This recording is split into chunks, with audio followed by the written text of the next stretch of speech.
Riley Gaines should not be painted as some sort of extremist. Nancy Armour now has no credibility whatsoever about anything. You prize and value rights for trans athletes over the rights of girls and women. The adults who have created a situation where biological males are allowed to compete against females. They should step up and do something about this. Just admit what your agenda is, and then we can agree to disagree. Champlin Park, Minnesota, the softball team that we've been covering on this program, led by a transgender pitcher, has closed out the state championship in Minnesota. The juggernaut could not be stopped, and we've covered it. The athlete, I always have mixed feelings about this. As I've said, I don't blame the kids. I really don't. And I know people have commented before on previous programs and said, well, you know, the kids should know better. They bear part of the responsibility. But where the responsibility lies is with the adults who have created a situation where biological males are allowed to compete against females. If that didn't happen, we wouldn't have an issue here. It wouldn't matter what the pitcher's opinion is. I'm not going to blame a confused teenager for something that competent, reasonable, I assume that there are some reasonably intelligent adults in Minnesota somewhere. They should step up and do something about this. We're going to keep talking about it. And Riley Gaines, OutKick's own Riley Gaines, is among those who is weighing in now that Champlin Park has closed it out and done what I think we've seen was inevitable as we watched this pitcher, young Marissa Rothenberger, just mow down batter after batter on their way to this championship. And Riley responding to the tweet that came, you can see here the original tweet sent out from the Minnesota State High School League. It says, meet Champlin Park, the Class 4A softball state champions for 2025. They won that championship just last Friday. Riley Gaines responding to it, retweeting, saying, comments off, LOL, to be expected when your star player is a And off we went throughout the rest of the weekend. Simone Biles, most decorated gymnast in U.S. Olympic history, clapping back at Riley Gaines. And let's take a look at what Simone had to say about this. Some very choice words for Riley Gaines here from Simone Biles, saying, you're truly sick. All of this campaigning because you lost a race, straight up sore loser. You should be uplifting the trans community and perhaps finding a way to make sports inclusive or creating a new avenue where trans feel safe in sports, maybe a transgender category in all sports, which maybe that part of it actually is a good idea. But instead, you bully them, she says of Riley Gaines. One thing is for sure, no one in sports is safe with you around. Well, if you thought that Riley Gaines was going to let that go, you don't know Riley Gaines very well. She will stand up for herself, and Riley responds to the Olympic legend saying, this is so disappointing. My take is the least controversial take on the planet. Well, her take would be the least controversial take on a sane, rational planet, but I don't know that that's the one that we live on anymore. Riley going on to say Simone Biles being a male apologist at the expense of young girls' dreams. Didn't have that on my bingo card. Maybe she could compete in pommel horse and rings in 2028. Riley Gaines has taken a lot of shit for coming out and saying the things that she said since she became an advocate for girls and women in sports. And I have said before, look, I'm not in lockstep with everything that Riley says or does. I am, and there are OutKick fans. This is where, look, I'm me. I've said from the beginning when I came to OutKick, I'm an independent. And that's not good enough for some people. And some people want to make you into whatever caricature it is that they see you as. But Riley often will refer to transgender individuals as calling Marissa Rothenberger, which biologically Marissa Rothenberger is. I've been criticized for using pronouns. told that I'm part of the problem for using pronouns. I believe it's just a matter of basic respect. So if you tell me that you identify as he, I'll call you he. That doesn't mean that I believe that you are biologically that. It means that I believe that you see yourself as that, and I'm going to honor that unless what you're doing is taking something off the table for other people. And that is what is happening in athletics. It is not fair for a biological male to compete against biological females, and Riley Gaines should not be painted as some sort of extremist for acknowledging that. Riley went on to have further things to say about this, and rather than me summarizing it, let's listen to Riley Gaines herself. This is a woman who has been incredibly brave in calling out and witnessing the horrific sexual abuse that she and hundreds of other female gymnasts faced at the hands of one sexual predator, that predator being Larry Nassar.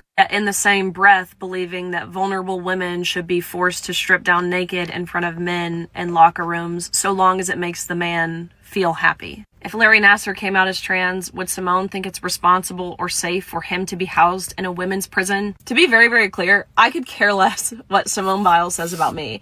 I'm a very secure person. I know I'm on the right side of history. I'm married, so if she wants to say I look like a man, I literally could care less. The most heartbreaking part about this, for me, is the platform that she has and the amount of young girls who look up to her. That she just, in a blink of an eye, sold out to appear to be virtuous. USA Today didn't wait very long to come out and take Simone Biles' side in this matter. Nancy Armour of the USA Today, I'm looking at you, because this is what really got me, among other things, about this matter. And I want to go to the money quote here from Nancy Armour of the USA Today, tweeting out that, or writing, and then it was later tweeted out, of course, widely, that Simone Biles has shown her greatness in standing up to Riley Gaines. Nancy Armour of USA Today, who wrote this article basically patting Simone Biles on the back for how brave and terrific she was for the stance that she took, says there is no scientific evidence that transgender women athletes have a physical advantage over cisgender women athletes. But that hasn't stopped Riley Gaines from claiming they do. Now, you tell me. You tell me who's in touch with reality and who isn't here. And if you tell me that it's Riley Gaines that's out of touch with reality, I don't know what conversation I can have with you. Grass is green, water is wet, dogs are dogs, cats are cats. Men are men, women are women. Human beings have been around somewhere in the neighborhood of 200,000 years. We got a 200,000 year track record of the physical differences between men and women. And Nancy Armour, an award-winning journalist, is going to tell us that there is no scientific evidence that transgender women athletes, biological males, editor's note, have a physical advantage over regular women. That word cisgender, if you don't know what it means. She's saying that there's no scientific evidence that men who transition into women have an advantage over actual biological women. Grass is green, water is wet, dogs are dogs, cats are cats, unless you're Nancy Armour or her ilk, who would have you believe the most fundamentally obvious fucking difference that there is, that males are males, women are women. It's how we reproduce. It's how we sustain civilization. But there's no real difference. There's no when Leah Thomas is 462nd ranked swimmer as a male, says, I'm a woman. And look, I would just direct you to the crotchal area in the photo on the right. No micro penis there. I mean, take a look and then realize that we're being told that this is a hero of a modern social movement. The biological male with either the largest vagina I've ever seen or still with male parts, you be the judge, suddenly goes from 462nd best to the best. But there's no scientific evidence that transgender women have any advantage over males. That just happens. Well, don't ask any questions. Don't trust your lying eyes. Don't trust the common sense that God gave you. No, we don't have. See, this is where you lose me. Just admit what your agenda is, and then we can agree to disagree. You prize and value rights for trans athletes over the rights of girls and women. Clearly, that's what's going on. We know it's unfair. Anybody can see what happened in Minnesota, what happened with the long jump and triple jump champion, the national record holder, biological male in the state of California that we've talked about on this program. I am not going to sit and pretend just to be polite or to be celebrated for how open-minded I am. I wish everybody well. I'm a pronoun user, okay? Doesn't set well with some people. But I am not going to sit here and completely pretend that reality doesn't exist just to make a subsection of people feel better. And the people who advocate on their behalf apparently just to feel better about themselves. Nancy Armour now has no credibility whatsoever about anything. Because once you tell me that a biological male is no different than a biological female, why should I listen to you on anything else? And please don't ever lecture me about science. Ever, under any circumstance. I don't want your opinion on fucking COVID. I don't want your fucking opinion on climate change. I don't want to hear you. You have lost the privilege to ever reference science in any argument. You can't leverage it anymore because you've gone around the bend and you're crazy. You're talking crazy. Listen to yourself. Go look in the mirror. Listen to yourself. What are we doing here? And Riley Gaines is going to be vilified as some kind of hate speech person because she has the ability to look and see what is right in front of her nose. It's not a superpower, and it certainly doesn't make her an asshole or a jerk. Let's talk about the WNBA, shall we? Angel Reese continuing to make news. Caitlin Clark is out with an injury. In fact, she's supposed to be reevaluated today. So maybe we will have an update soon on when we can get Caitlin Clark back on the court because the WNBA needs that to happen very, very quickly. Because things are flagging without her. And one of the things, maybe Angel Reese is just losing her mojo now because her play really seems to be cratering lately. One thing she's good at, however, is arriving. Take a look at this. Just showing up at the arena, ready to go, game face on.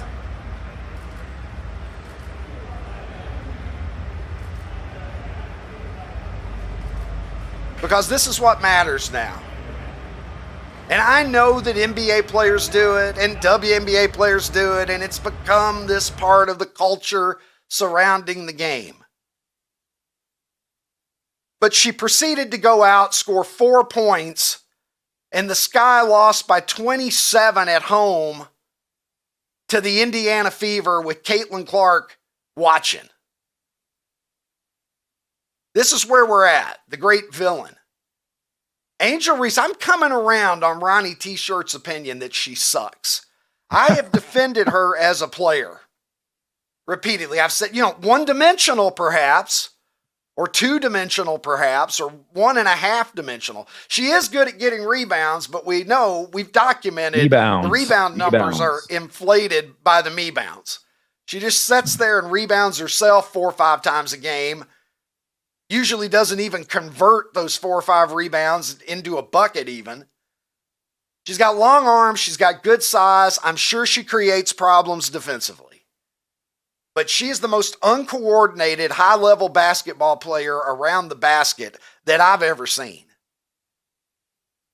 I have never in my life seen somebody who is a national champion, high draft pick, famous for being a basketball player, who can't do anything at all around the bucket whatsoever.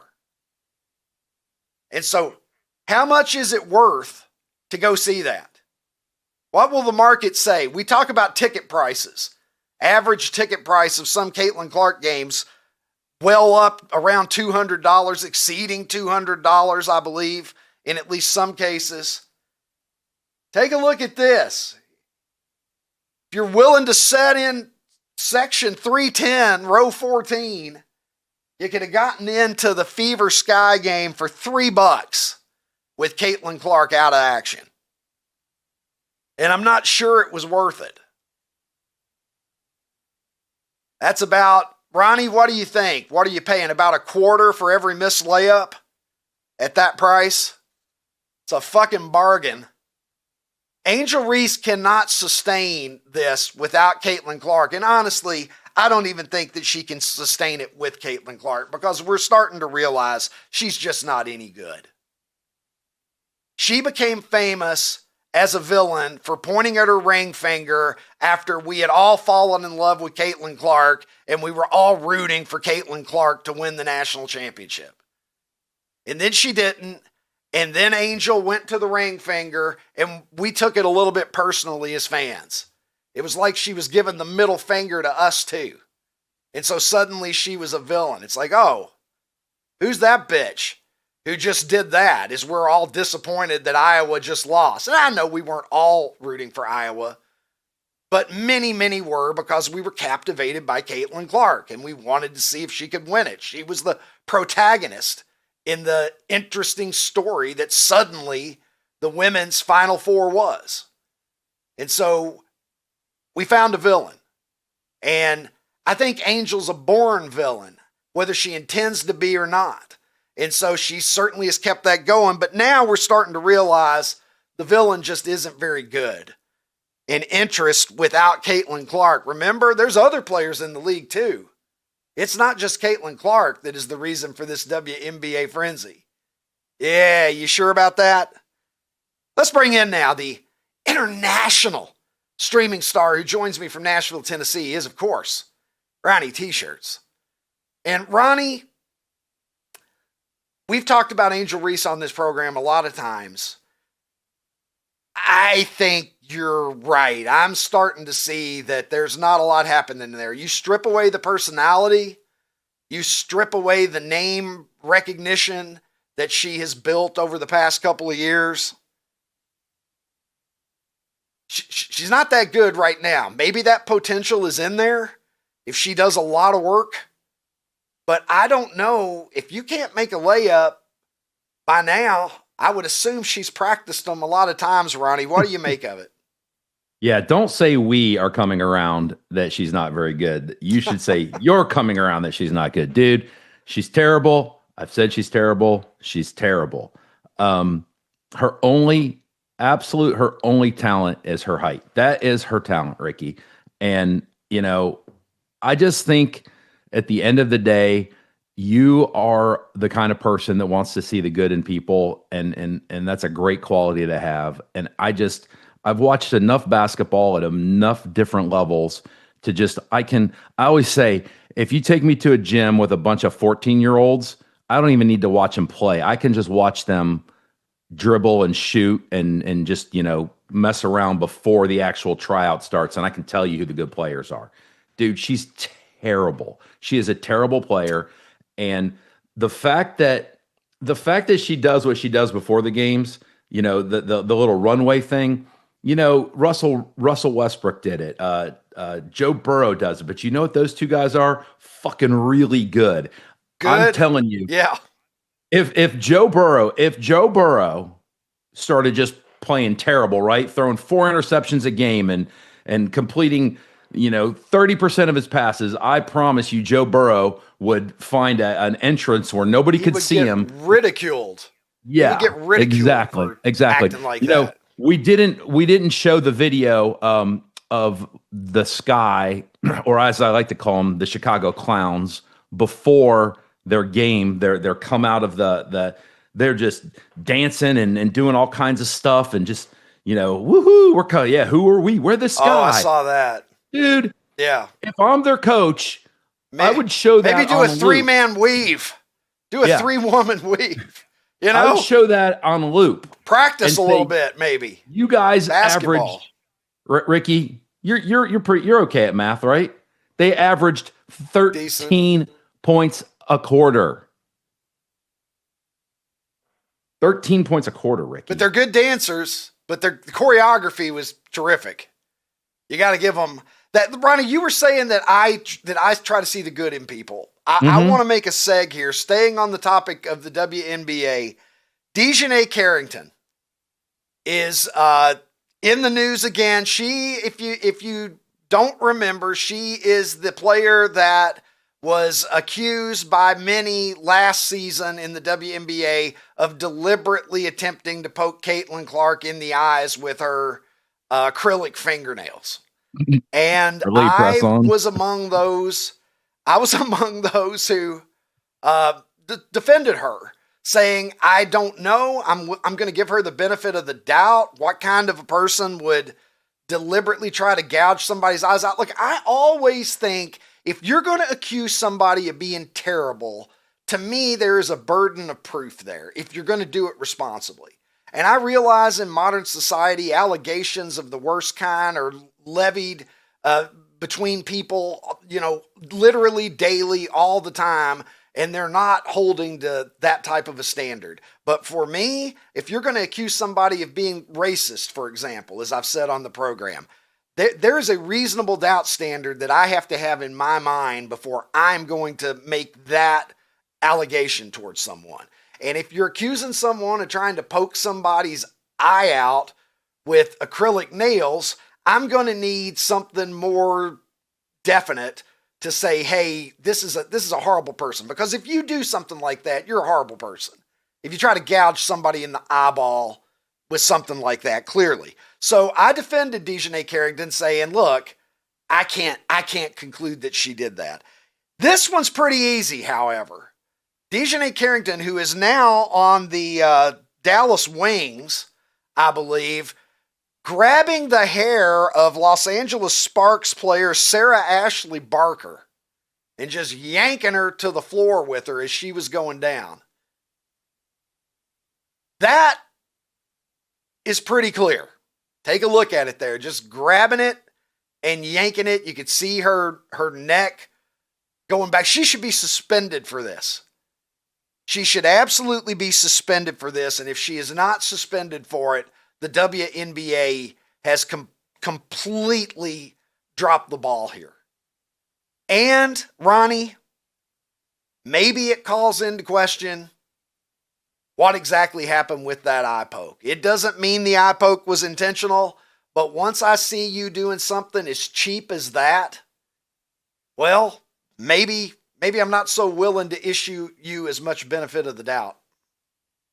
Yeah, man, hand up. I agreed with you back then, and I saw a lot of the comments in the YouTube clips and other places saying that you and I were crazy, and that it was absolutely intentional, and that we were woke, and we were all those things. And so maybe we need to rethink.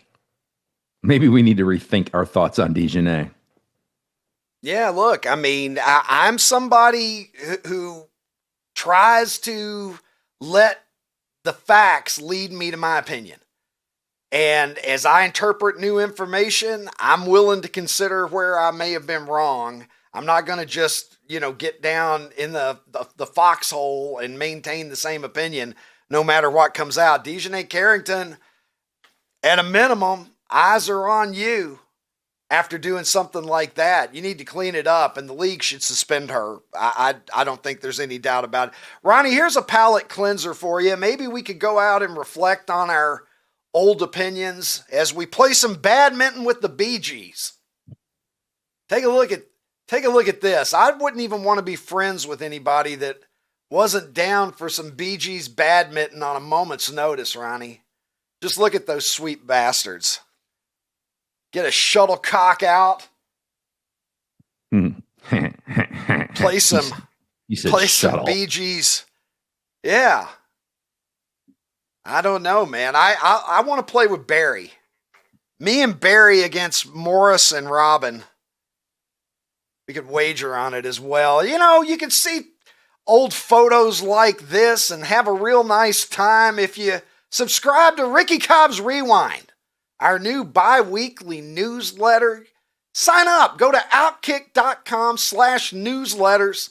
You won't miss anything from the world of Super 70s sports or the Ricky Cobb Show, the Margarita Mailbag, Super 70s yourself. Send me your childhood photos. The more embarrassing, the better.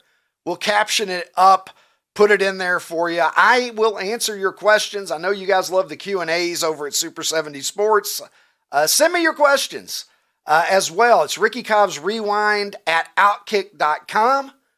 And I'll answer my favorite ones in longer form. I won't be limited by 280 characters as we are on Twitter.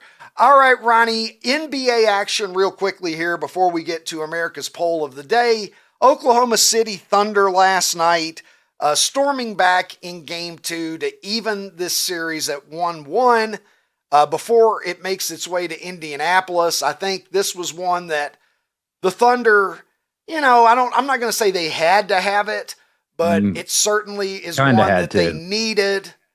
Yeah, and now, you know, we go to Indiana. This Indiana team has been real feisty, is the word that I've been using. Do you give them any chance in this series, really? Oklahoma City looks so good.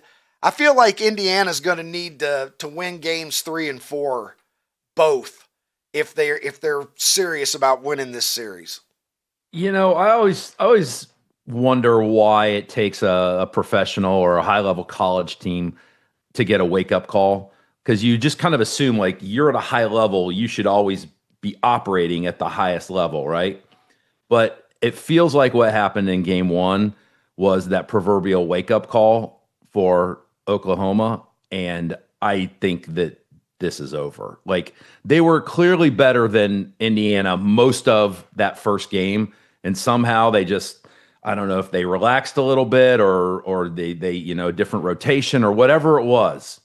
It's not going to happen again. And that's what they showed them yesterday was, look, we beat your asses in the first game, but something happened and we let you back in. It's not happening again. Yeah, I think maybe Indiana somehow can squeak a game out, but yeah, no, Oklahoma's winning this. Well, Ron, speaking of things that don't need to happen again, did you see the digital Larry O'Brien trophies that that they put on the court? ESPN putting they look like clip art. Left them up for the first quarter and then took them down as they were getting roasted on social media. They just appeared like shortly before tip-off. They were getting ready to tip the game off, and then the Larry O'Brien trophies just magically appeared on the court. So, you know, fooled me, I guess. I didn't even know you could do that, but obviously you can. But just because you can doesn't mean you should. People are feeling like the court's looking not appropriately NBA Finals like. That it's just kind of ordinary looking, and considering all of the links that they go to for the fucking NBA Cup, can the actual NBA Finals get, you know, some sort of treatment that doesn't have to be superimposed